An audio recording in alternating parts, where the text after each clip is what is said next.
नमस्कार, स्वागत छ हजुरहरूलाई मेरो च्यानलमा। म आज हजुरहरू समक्ष छाटा माछको दाल बनाउने एउटा नयाँ तरिकासहित उपस्थित भएको छु। आउनुहोस् यो दाल बनाउनलाई सुरु गरौँ। आशा छ हजुरहरूलाई अवश्य मन पर्नेछ। यसको लागि मैले छाटा माछको दाल चाहिँ 1 कप दाल भिजाएर लिएको छु। यो राम्रोसँग सफा गरेर भिजाएर राखेको हो। हजुरहरूसँग छाटा छैन भनेदेखि कालो दाललाई नै भिजाएर छाला त्यसको बोक्रा निकालेर पनि बनाउन सकिन्छ। अब दाललाई मैले 1 कप दालमा 2 कप जति पानी हालेर उमालेर राखेको छु। यसरी यो फिजाउँछ पहिला, त्यही भएर मैले पहिला केही पनि हालेको छैन यसमा। यो फिज नि पहिला निकाल्नु पर्ने हुन्छ। अब फिज निकालिसकेपछि यसमा मैले अहिले म दाललाई मात्रै हिसाब गरेर नुन हालेको छु।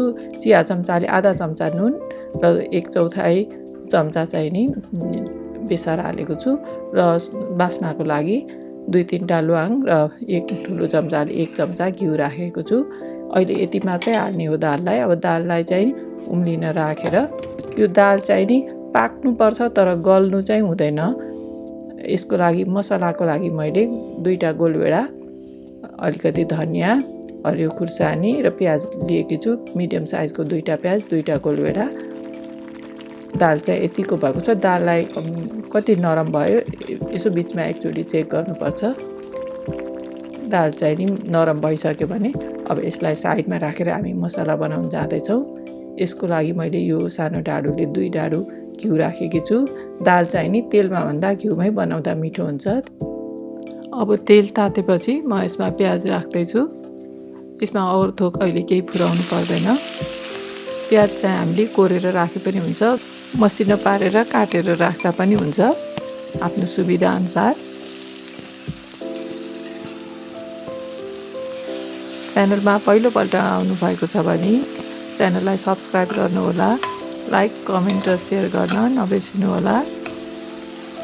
प्याजलाई अलिक खैरो हुनेछ जेल फुट्ने।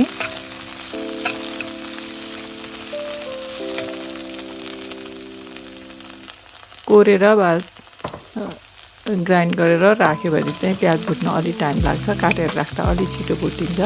अहिले मैले हरियो खुर्सानी राखेको छु। यसमा 1 ठुलो चम्चाले 1 चम्चा सानो मसिनो गरेर काटेको खुर्सानी हो, 1 चम्चा अदुवा र 2 चम्चा चाहिँ मैले यहाँ लसुन राखेको छु। अदुवा लसुन चाहिँ गोलभेडा राख्नुभन्दा अगाडि राम्ररी भुट्नुपर्छ। अदुवा लसुन पाकेन भने गोलभेडा राखेपछि यो अदुवा लसुन पाक्दैन, फेरि त्यसले स्मेल छोड्छ। मैले गोलभेडालाई चाहिँ ग्राइन्ड गरेर राखेको छु। मसिनो पारेर काटेर राख्दा पनि हुन्छ, तर अलि त्यसको स्किन देखिने भएर मैले ग्राइन्ड गरेर राखेकी हुँ। अब यसमा मैले दाललाई पुग्ने नुन दालमै राखिसकेको भएर यो मसलाको हिसाबले मात्रै नुन हाल्दैछु। यसै गरी धनिया, बेसार यो अहिले मसलाको हिसाबले राख्दैछु म यसमा।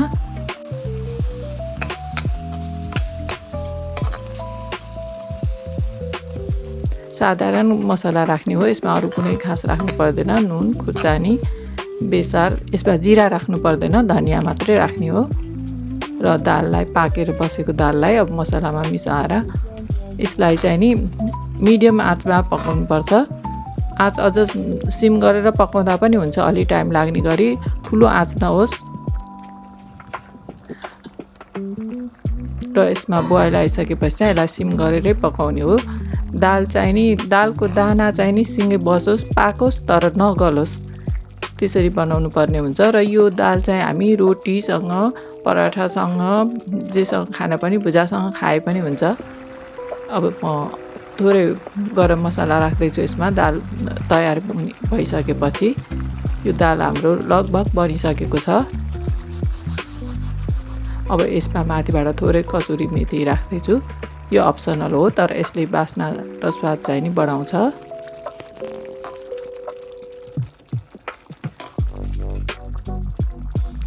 अब माथिबाट मैले अलिकति लामो गरी काटेको अदुवा र 2टा हरियो खुर्सानी, हजुरहरू मनपर्छ भने धेरै 3-4वटा नि राख्न सकिन्छ। अदुवा अलि बढी राख्न त राम्रो हुन्छ, तर मैले चाहिँ नि मेरो छोरालाई अलि अदुवा कम भएको मनपर्ने भएर अलिक कम राखेकी हुँ। हजुरहरूले मात्रा बढाउँदा हुन्छ यसको।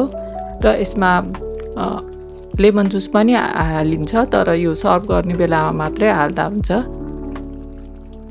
अब हाम्रो दाल रेडी भइसकेको छ। आशा छ हजुरहरूले अवश्य ट्राई गर्नुहुनेछ र आफ्नो अनुभव चाहिँ हामीसँग कमेन्ट मार्फत सेयर गर्नुहुनेछ। दाल बनाउनु होला र आफ्नो अनुभव हामीलाई बताउनु होला। नमस्कार, बाई बाई।